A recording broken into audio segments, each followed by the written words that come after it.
We're talking about pollution, traffic congestion, plans that other people have had for a very long time that could be all tossed asunder. Those are real rights violations or rights concerns that zoning is meant to address. We've all heard the term that a fence makes a good neighbor. Well, so does zoning. And that's the idea when it's done properly. That is our message to everybody else. Now, I have not met one single person, no matter your religious viewpoint, that has ever said, I don't want them bowing 5 times a day and saying their prayers. I don't want them to be able to be allowed to practice their religion. Not one person that I have met has ever said anything like that. That would be a violation of the Constitution. Nobody has said that. I don't expect anybody that will be saying that. That is the real violation. Just because you have a right does not mean you can use that as a bludgeon to get whatever you want, whenever you want, however you want, wherever you want.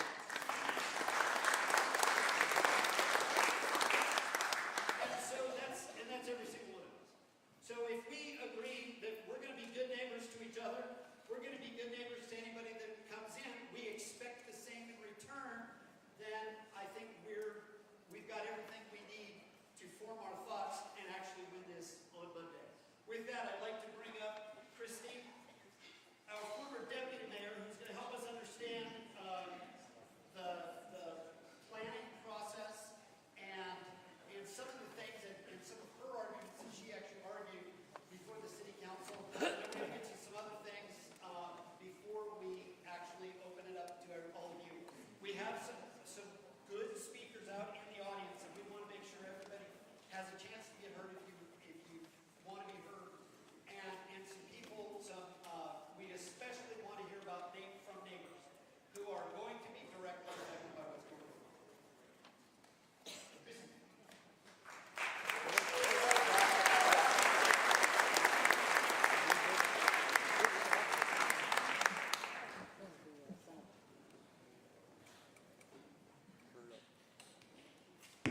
Testing.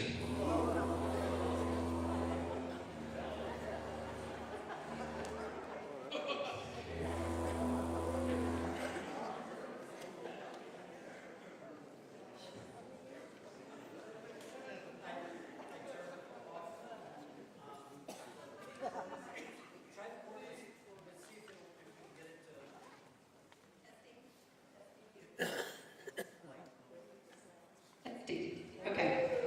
All right. Let me get where this isn't under my feet. All right. Y'all, thank you so much for coming out. So I'm going to go through this as quick as I can, and I hope everyone will take some notes so that you can, if you want to speak at city council meeting next week, that you actually can speak on the things that, the legal reasons why we can deny this at a city level. So, and I'm going to tell you, and for those of you who don't know me, I'm Christy Gillespie, former Vice Mayor Broken Arrow until last November when I won my Senate seat. And I'm really, y'all are my people. So I love the city of Broken Arrow. We're up here. Our daughter, she went K through 12 Broken Arrow schools, and my grandsons, one of them is in kindergarten in Broken Arrow Public Schools. So we are, we want to create a community, quality of life, that our kids stay here.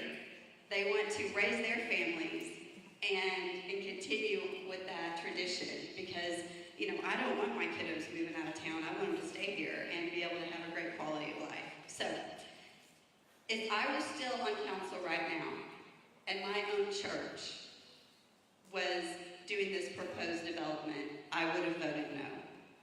So this has nothing to do with the specific place of assembly that is requesting the development. So I'm going to kind of go through some of the things I talked about at city council meeting, or at the planning commission meeting a few weeks ago, and I hope this helps you as you prepare to speak at city council next week. So I'm going to start, and just as a little history, this is the next comprehensive plan. My name is in this comprehensive plan because I was on council when we approved it in 2019. So I dug it out of my closet and now it has sticky notes all over it again. So I'm a detail person, if y'all didn't know that already about me. So as I went through the comp plan, one of the things I noticed is, do y'all want me to give you specifics? Okay. Because I don't want to get into too much in the weeds if you don't want it, and if I'm boring you, just say and y'all move, just tell me to move on. So page 107 of the comp plan, it actually talks about a frontage road right along the Creek Turnpike. It actually shows it on both the north and the south sides of the Creek Turnpike between Aspen and Olive, okay? That has actually been in the comp plan before 2019, but this comp plan started in 2019. So what that will do is it actually, if you think about it, it creates a place where you can, not all the traffic is dumping out in one place. So this development, if it were to be approved, the way that the development is situated, it actually would block the ability to do a frontage road along the Creek Turnpike. So the Creek Turnpike was there whenever the people, the North American Islamic Trust, whenever they bought the land. So they knew very well that this was a commercial area when they bought the land. So now during Planning Commission, the chair said something to the effect that the council will never approve putting a bridge there over the floodplain, because there is floodplain there. That was not for him to say. He does not speak for city council, and as a matter of fact, we did approve a bridge on the north side over the floodplain for the Innovation District when I was still on council. So for him to say that, he totally talked out of turn, and he doesn't get to speak for the city council because that actually was already done like a quarter mile away on the other side of the Creek Turnpike. So page 107, it talks about the frontage road. This would actually go against the comprehensive plan because it would eliminate that. So that's one reason to vote no. And think about it too, going back to the frontage road, if we don't have it, this blocks any access to Olive from the east. So whatever developments happen to the east of this development, they would all have to dump out onto Tucson. So they wouldn't have the ability for connectivity to Olive that way. Second reason to vote no is in the comp plan, the proposed development area was intended to be only commercial. And I'm going to give you some page numbers in the comp plan that actually show this. It shows a specific area and indicates it for commercial retail expansion.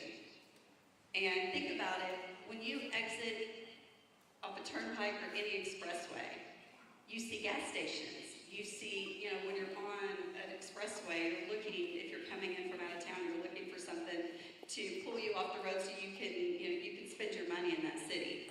So, pages 63, page 65, page 67, page 80, page 306, page 311, page 312, page 314, page 315, page 318.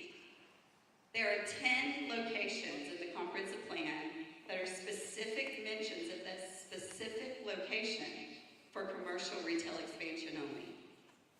10 times in the comprehensive plan.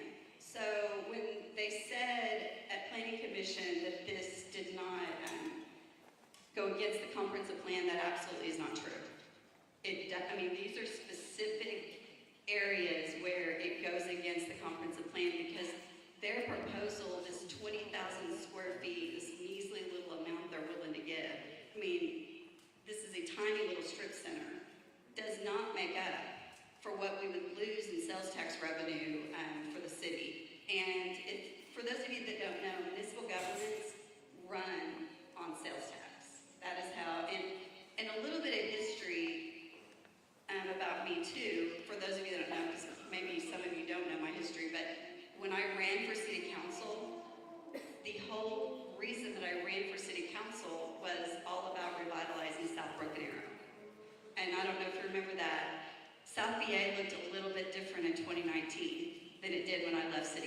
last year. So I'm pretty proud of that, but economic development is something that's very important to me, but it also needs to be purposeful. It needs to be planned. It doesn't need to be willy-nilly. It needs to be high-paying jobs, and the things that we're bringing to South Broken Arrow are very important. And just because I'm not on city council anymore, I live, less than a mile from here. Just because I'm not on city council anymore doesn't mean that I'm not still engaged in this issue, because I actually, as a senator, I serve on the Economic Development, Workforce, and Tourism Committee at the state level. And so economic development in my Senate district is actually very important to me, and I want to work hard and continue to do that for the citizens of BA. So, okay, let me look. Anything else? Okay. So, third reason to vote no is because this would put too many non-sales tax earning places of assembly abutting each other. So, this location that we're in right now is a place of assembly. And so it is not earning sales tax for the city. And also this is actually tribal land as well, if y'all didn't know that. It's in trust. And then across the street, of course, where they're wanting to put the area, that would be another place of assembly, if approved. And then just to the south is another non-sales tax earning place of assembly. So city councilors actually do have precedent of not approving places of assembly that are abutting each other. I can tell there are examples of that in New Orleans Square. There's actually quite a few examples of that during my time as a city councilor, where we voted against places of assembly. It's not just churches, because any event center is also called a place of assembly. So we have to be careful that it's not just about churches, it's the place of assembly, it's just not appropriate for that. So, the measly, the 20,000 square foot, does not, like I said before, doesn't offset the sales tax lost. So the fourth reason to vote no is because the Olive exit, which is right here, is actually the first gateway into our city whenever you're coming in on the Creek Turnpike. So what do we need? We need commercial along a frontage road. So, welcoming travelers to exit and spend their tax dollars here. And on the north side of the turnpike is where the Innovation District is going in. Whenever the comp plan was approved, that Innovation District was supposed to go someplace else. So actually, the density is even increased since the comp plan was approved, because the Innovation District is going in. And it's going to be more high-paying jobs. It's not necessarily all commercial. It's going to be a high-node employment center. So we need the commercial over on this side of the turnpike. Number 5, vote no, because there is a substantial floodplain area on this property. And y'all probably don't, there's no reason you would know this, but I know this. There's already unresolved stormwater issues between the Creek Turnpike and Tucson that need to be resolved. And I know the owners of Little Links are here, and there's some issues that we're already dealing with stormwater issues in that area. So that is the 5th reason to vote no. 6th reason to vote no, this is what I'm telling City Council, because there is no plan to widen Olive south of the Creek Turnpike for more than 10 years. Wow. And there's some reasons for that. When we do GEO bonds, the general obligation bond, for the last year, the city has actually been holding very well-attended meetings for citizens to come and give their input on what streets that they want widened. There's different areas, kind of buckets, when you vote for general obligation bond, which that'll be up for vote next spring. But this area, honestly, it's not in this street specifically out here between the creek and Olive. It's not on the list because it wasn't an area that people really were thinking about, mainly because there's not a lot of development happening over here yet. But think about what has happened in the last 6 years. I'm going to take you back there again. Okay?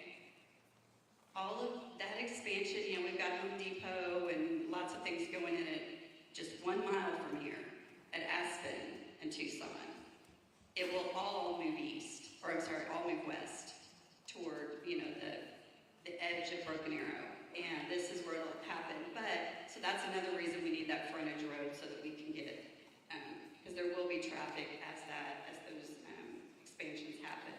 So, and because, I will say, because this land here is in trust, there are some unique things of getting right-of-way.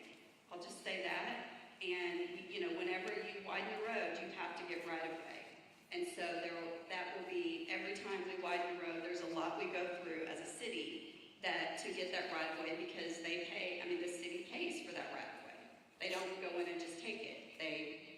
The city pays for it. The citizens, and I will say this, it's kind of my mantra, the city has no money, the government has no money, right? It's all your money.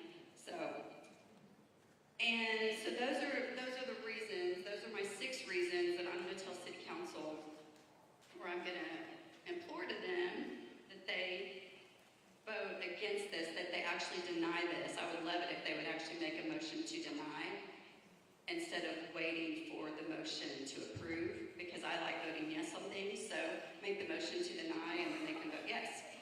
And I did that a lot in my time as City Council.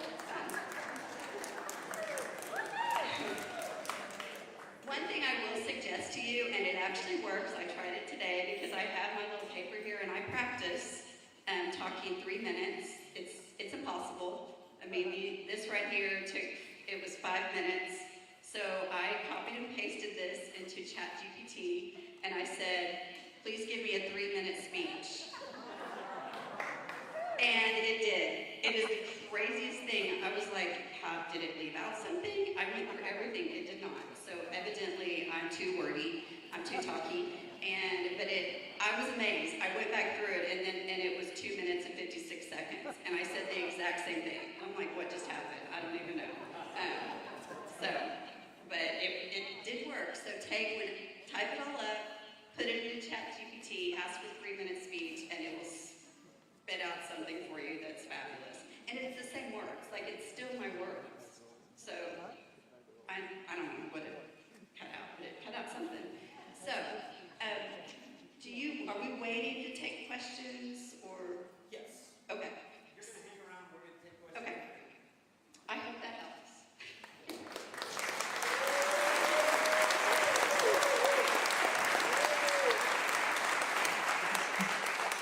All right. This mic does work better. I don't have to yell. Is Nathan here? Okay, Nathan, if you could work your way up toward the front. Nathan had another line of reasoning. Now, what I would like to propose that we are thinking about, remember, this was an organizational meeting. This is not we tell you what we're going to do and you guys do it or whatever, and then we just go out of here disorganized. This is an organizational meeting. We all get 3 minutes. Somehow we have to break up each one of these things, like what Christy was talking about, into all the various facets and how can we address this from all the different angles. Okay?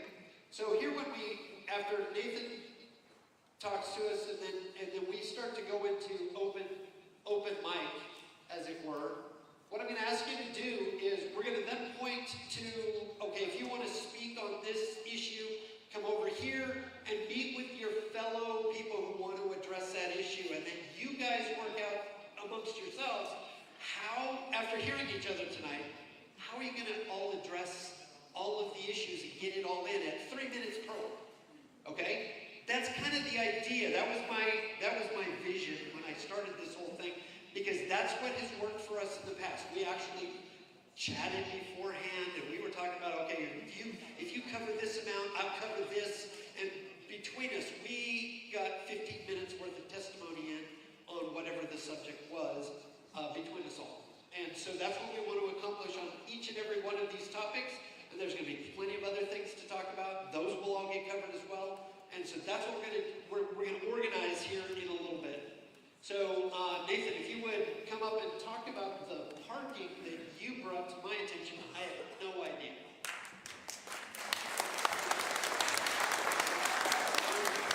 Thank you for organizing this day.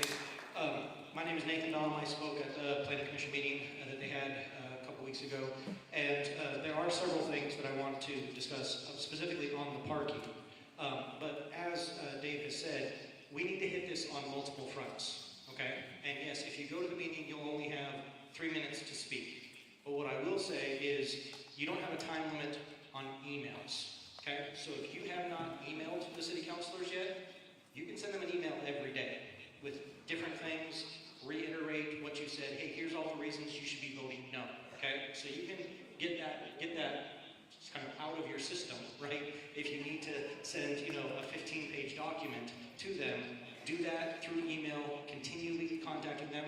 Doesn't have to be a long email either, though. You can say, hey, I believe that you, as my city councilor, especially if they are your city councilor, let them know you live in their city council district and you expect them to vote no because of the parking issue or because of the constraints on the street that's not going to be widened for 10 years like Senator Gillespie just said. Whatever the reason is, contact them in advance. Contact them tonight, contact them tomorrow, contact them every day, and email them and tell them why you believe they should vote no, okay? So give them the reasons that they can vote no.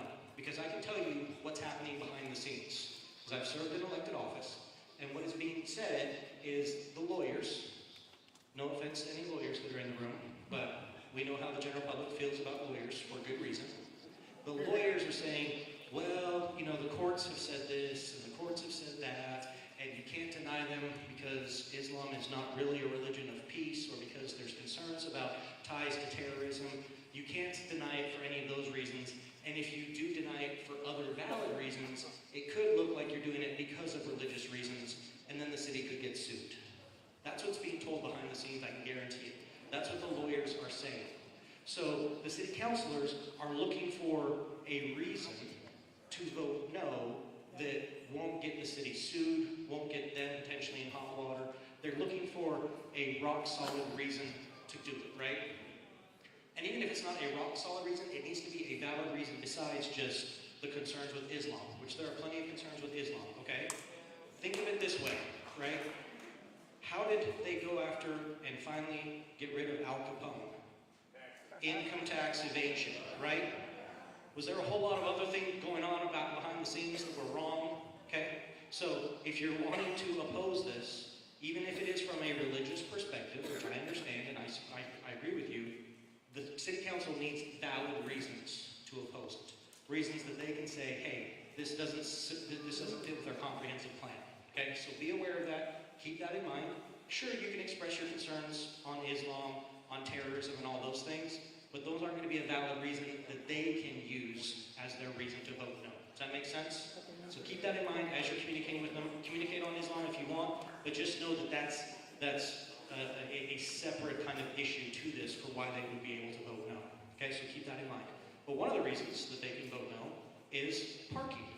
Okay, it ties into the overall traffic, and I brought this up because at the Planning Commission, they made the comparison to Walnut Grove, which is just south of the property.